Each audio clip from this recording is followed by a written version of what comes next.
High on Life is a very interesting game. It's not your typical shooter in which you collect guns, blast bad guys, save the world. Okay, it kind of is. You do collect guns, you do blast bad guys, and you most definitely attempt to save the world, or in this case, possibly the universe. But about those guns, what if they could talk to you as you were pulling their triggers, giving you their thoughts and everything? Well, that's one of the main gimmicks of High on Life. In High on Life, you play as a teenager that is at home hanging out with his coke-addicted sister. I should probably mention right now that this game contains some material that may be offensive to viewers. There are plenty of drug-related themes, F-bombs like crazy, and lots of sexual references. If you are someone who does get offended by this stuff, I highly suggest that you just stop this video right here, because you are not going to enjoy this game. But if that kind of content does not bother you in the least, well then, let's continue. As I said, you play as a kid whose sister is getting ready for a party, as your parents are gone. As you go downstairs in order to head to the store to get more supplies, Earth gets invaded by a bunch of horrific aliens. These aliens begin killing and abducting humans near them. As it turns out, these aliens get high off of humans somehow, and that's why they came to Earth. Your character finds a gun on an alien corpse, which then spits goo on you. This goo magically allows you to understand the gun, whose name is Kenny. Kenny talks a lot, but he does kind of guide you along, telling you what you need to do to survive. You grab a warp drive, plug it into your house's microwave, and it teleports you away to an alien world. You'll find out that the alien menace, known as the G3 cartel, have waged war to, again, get high. You'll set out in this new town to find a former bounty hunter named Gene. Once you locate him, he makes you a bargain. He'll make you a bounty hunter in order to take down the G3, and if you die, he keeps your house. Seems like a fair trade to me. From here, you take a bounty, which tend to be the higher-ups in the cartel. Kenny, along with the other guns that you meet, will be your companions, helping you out in more ways than just shooting bullets at the evil guys. Take down the bounty, weaken the G3, maybe buy some upgraded gear, and continue on. If this all seems daunting, don't worry. The game's mechanics are easy enough, but the game does open up with your character playing an old-school looking FPS, in which the hero of that game is shooting his ex-wife's boyfriends as his divorce lawyer briefs him, acting as the tutorial stage. It's a hilarious intro to the game, and it truly sets the tone of what you should expect once the game truly begins. Anywho, the game itself is pretty typical fare. Once you choose a bounty, you head to the location, whether it be in the city itself or one of the other two locations, which you can warp to via a portal next to the bounty computer. Once there, you search around, maybe complete a few tasks for the locals, and eventually engage the boss. Once the boss is defeated, you will normally obtain some sort of upgrade, whether it be a new gun, which is called a Gatlian, or a suit boost, such as an incredibly useful jetpack. Although it does feel like you'll be spending a lot more time exploring this crazy world than shooting, combat itself does happen frequently enough. I will admit that the combat is kind of mediocre. Up until the final encounter against the big bad evil guy, you only get 4 guns, although each of them is pretty different to each other. Kenny is your starting pistol, but you will go through probably close to a full quarter of the game with only him, and he will make you wish you had a shotgun or a machine gun earlier on. Gus is a frog-looking weapon, functioning as a shotgun. Sweezy is your machine pistol, and her shots aren't very powerful on their own, but once you detonate them, they do more damage.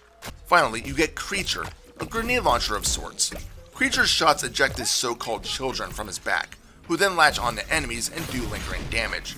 In addition, each gun has a secondary fire. Kenny's lob shots launch enemies into the air, rendering them helpless for a few seconds. Gus fires a large disc that acts like a lethal frisbee, and you can use your knife to ricochet it around a few times.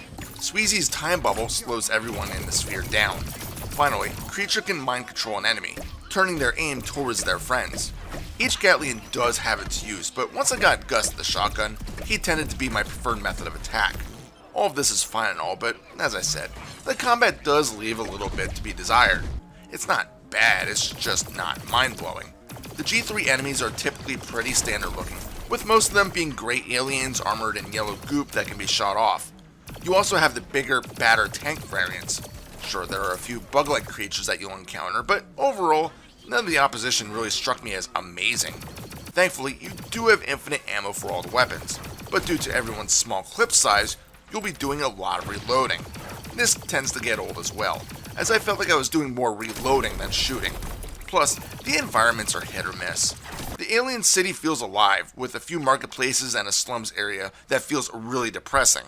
The world you travel to after the town is a lush, colorful forest, complete with green slime rivers, a furry tribe of Care Bear-looking creatures, and deadly plants that can be used against the G3. I loved exploring this world. But then the next is just a desert wasteland themed world, and although there is a slightly urban area hidden, along with a neat saloon, it still feels kind of bland compared to the others. However, where the game lacks in some of the wow moments visually, it makes up for it in the comedy department. To give you an idea on what to look forward to, the game was created by Rick and Morty co-creator Justin Roiland. I get it, the dude had some pretty negative press in the last year or so, and I personally have never watched Rick or Morty, but the humor is definitely present here.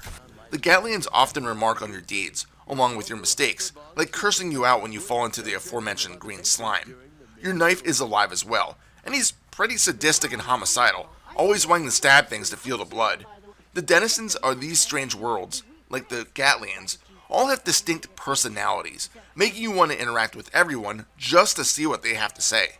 Even the bosses can be funny during your fights with them, with one of the later bosses drugging you up, and as you fight him, he gives you a trophy that says you spent 15 real hours in an alien strip club, just so that your friends would question your life choices. Oh, and there's Space Applebee's. How can you hate a game with Space Applebee's in it? The comedic elements only get you so far, though. There is no map system, so it's easy enough to get lost.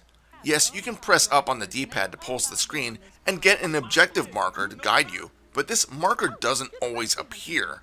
In addition, this marker may also point you to the wrong location. When I was missing an interaction in a lab in the late game area, I was exploring the world for literally an hour. Once I finally gave up and looked at a guide, I found that the marker was pointing me in the wrong direction, and only then was I able to return to the lab and realize my mistake. A simple map might have alleviated this considerably.